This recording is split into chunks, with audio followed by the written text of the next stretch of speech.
So, hello and thank you for the interview. I was at the screening yesterday. You said it was the world premiere, but then you also said that it screened in Stockholm before. Yes, I'm terrible with film terminology. Like, I don't understand the film festival terminology. I meant to say it's an international premiere. Okay, so the full film has been shown in Stockholm. Yes. How was the audience there? The audience were participants in the film. So we had because there is about 400 people in the film and a very big part of Stockholm queer community. And they came and they were like, wow, just screaming and cheering. So I think the other, maybe half the audience were queer community. And the rest were like, what's going on? But they were kind of pulled along. So it was a really loud audience, just screaming and laughing, and really good preparation for this. I felt like no matter how it's going to go in Berlin, whatever happens, I'm going to remember the Stockholm queer community reaction. But no, I think it went okay. What do you think? I loved it, and everyone around me was laughing hard. That's great, I'm so happy. And for me, it was one of the best films so far. I've seen 15 films, and this was probably the best because it was so consequently done in what you tried to achieve, and you were aware that it was just fun and a satire of the genre, and most of the other films just take themselves very seriously, and you knew exactly what you wanted to do. Thank you, I'm so grateful. I've been processing ever since the screening, and how did it go? How did it go? What's the normal level of happy audience, were it okay, but I'm really happy, and it's so nice to hear when someone understands your vision, because for us who worked with the film, we already have this little Dyke Hard world where we operate together, so we understand everything. But sometimes I think for an outsider, what are they going to see when they look at the film? What do they see? I don't know. We worked with it so long that we are kind of blind to it now. But I'm so happy. You've seen everything.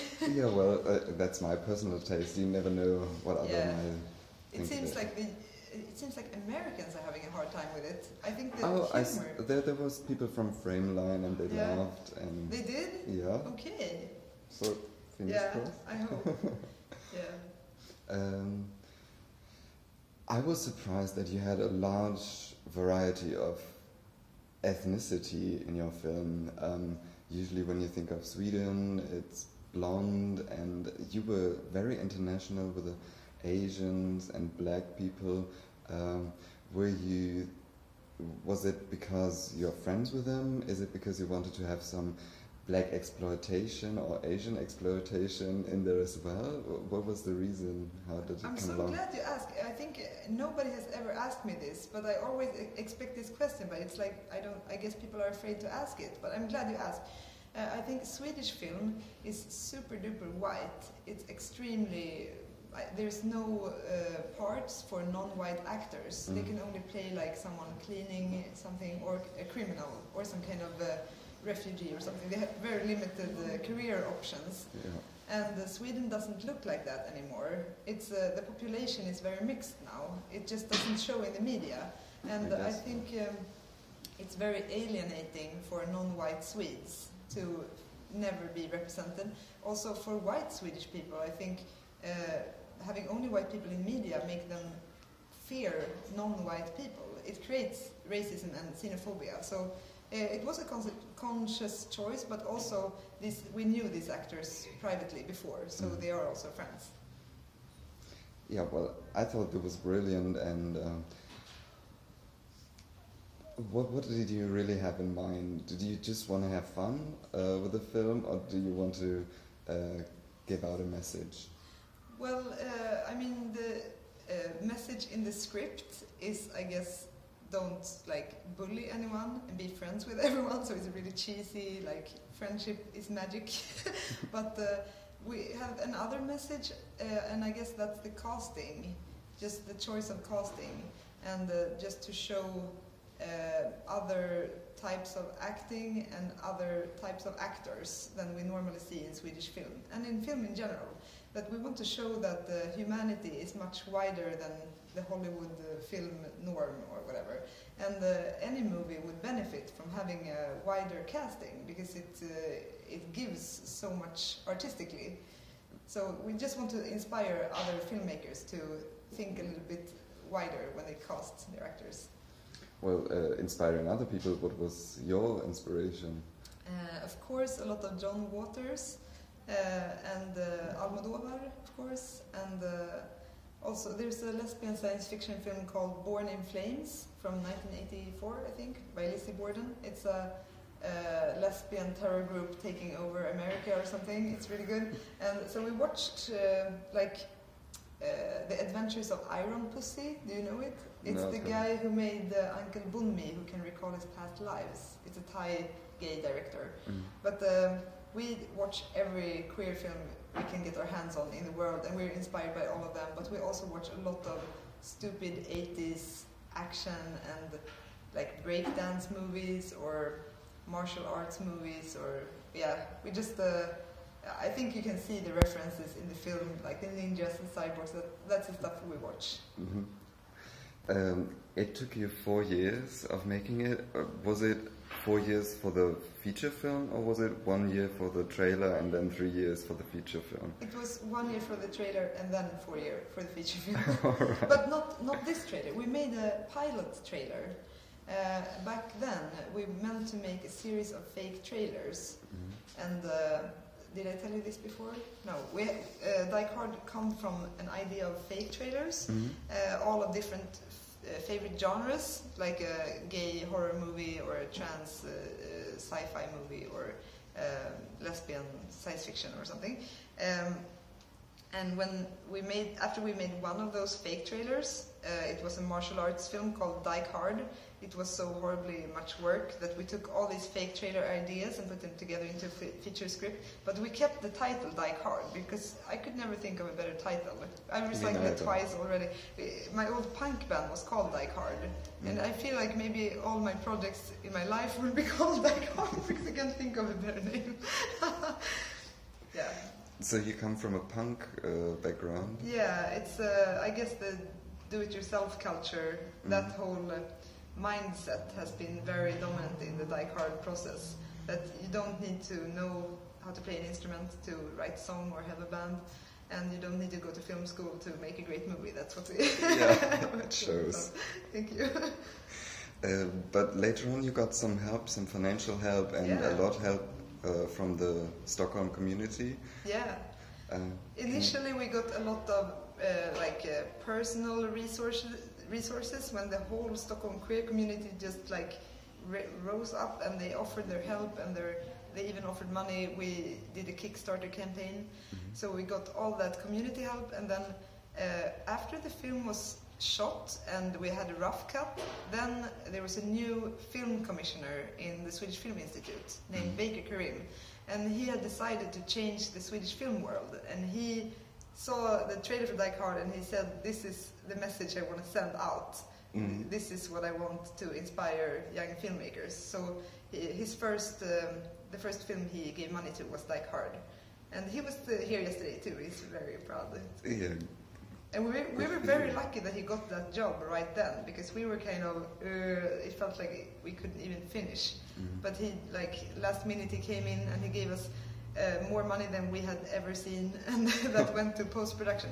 We never really saw those money, but a production company took it and they sort of took over and helped us get great sound, and they helped us cut it down, kill our babies, and do good color correction and everything. So it's really have you heard the expression, "You can't polish a turd"? No, but I can imagine what it means. Yeah, it's it doesn't matter how much you polish, it's still going to be a turd. But Dyke Hard, it shows you can polish a turd. It became a shiny, wonderful turd. It's like a great B-movie now, thanks to those money. So we're very happy. What else would it have been without the funding? I think it would have maybe lasted another year, and it would have been so much financial stress on myself. I've lived off my partner for most of this time, and it's really, really difficult financially.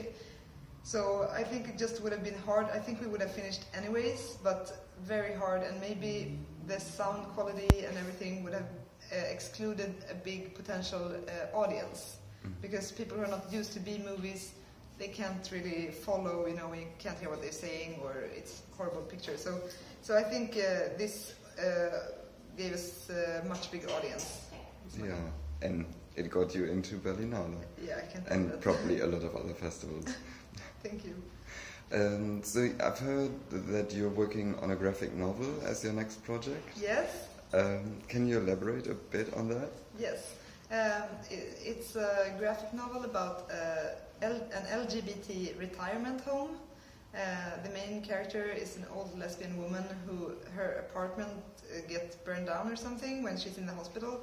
So she temporarily is going to stay in this LGBT retirement home. You're not afraid that someone steals your idea now?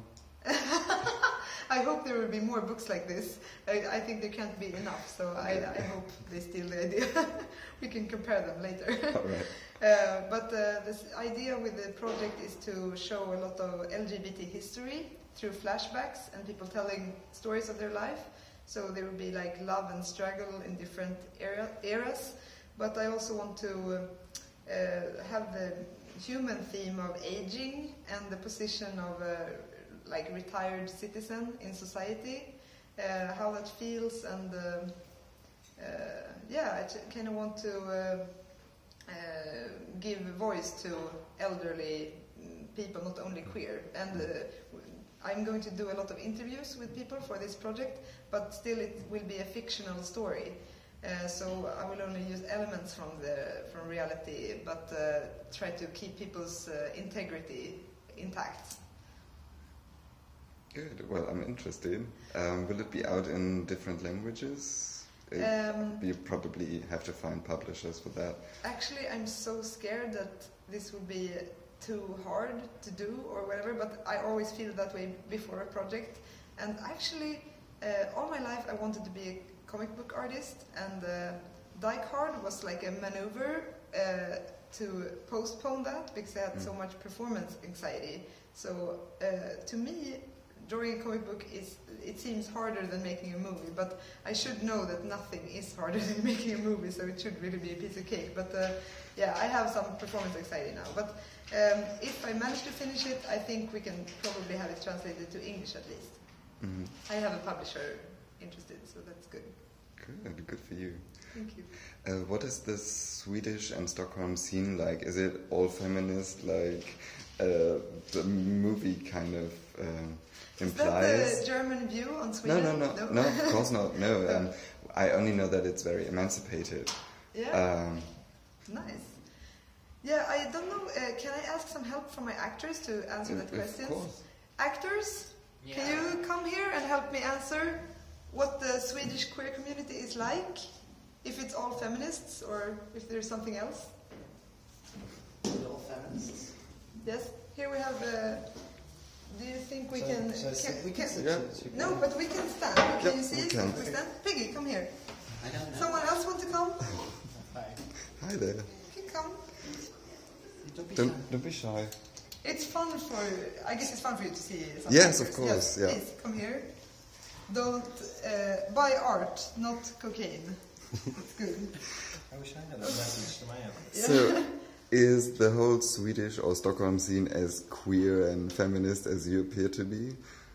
I think it is in some ways. It's the established queer community is, which is really, really great. There's a really great sensibility. One thing that I really miss and wish there was more of is this DIY sensibility. And that's why I love the movie, because it really capitalizes on this. Do it yourself, get out there and make a statement, which you have more of here in Berlin. In that sense I think that it really has that great sensibility, but I think there needs to be more of that sort of impulse. And I'm really excited that Dyke Hard is sort of at the forefront of that. But there's also, the QX-Vägarna style. Yeah. Can you tell us something about that? Well, I don't know what to call it really, but wouldn't you call it mainstream gay culture? Yeah. Yes. Like Eurovision Song Contest, drag shows, stuff like that. Yeah. I don't know. I don't. I don't need to denigrate it, but you know, it's more mainstream, isn't it? And it's a bit different from the queer feminist community, really. Yeah, how would you describe the mainstream Swedish gay culture? It's all about gay, male gay. Yeah, people. male gay. Not so many. Mostly, yeah. Not so many dykes. I guess perhaps that's... some fag hags as well. Yeah. I don't know. But it's like perfect bodies in brand clothing that's really expensive. And they're like young and waxed. Super fit. Yeah, super fit and gorgeous. That's well, probably... there's a place for them in our hearts too, of course. Yeah, yes. look at Mark Blossom in the movie. Yeah, but they don't seem to overlap really. They seem to be kind of floating in parallel streams somehow. That's my impression. I guess we see that all over the world. It's except for those places where homosexuality and transsexuality is forbidden, or they have to hide because of homophobic laws or communities. Then they kind of gather together. But whenever there's more freedom, then they separate, kind of. Well, yes and no. I mean, it depends on where you are. I mean, I've done a lot of work in Poland, and I've worked a lot with Serbian groups. And even there, those separations they do exist. But yeah, I mean, it's interesting. It depends on the community. But I think, for me, one of those clear differences is the notion of, the resources you have access to. Good. Last question. What do you like most about your life? About our life? Yeah. That I don't have a regular job, of course. I can't even pronounce it. It's been a long night, really. That's a regular quote. job, that's what I hate. That's a quote from the movie. That's Piggy a quote says, from a the movie. regular job. Wah! No, this is really the dream, isn't it? Yeah, I mean, Coming to Berlin, experiencing this great It's a festival, bit surreal, though. and being busy all around the But clock. that's not all of you, Not and- getting any sleep, getting a lot of drinks and all that stuff. Yeah, Well- and you? Well, I work as a chef, and I enjoy that very much. I don't know what to say. And you? Right. What's the best part of your life? What's the best? Making a statement, being able to have a voice, like it's so common in this community to not be able to speak, and I think that's one of the biggest problems and one of the most difficult obstacles to not have that opportunity. So to be able to make a statement in whatever fashion that be, maybe trash, crazy, loud, colorful, or artistic, whatever, to be able to speak, it's fabulous. I feel privileged. Well, I hope you can continue that. Thank you. Thank you for the interview, and thank you for the lovely movie. Thank you so much. Thank you. Thank you. Take care.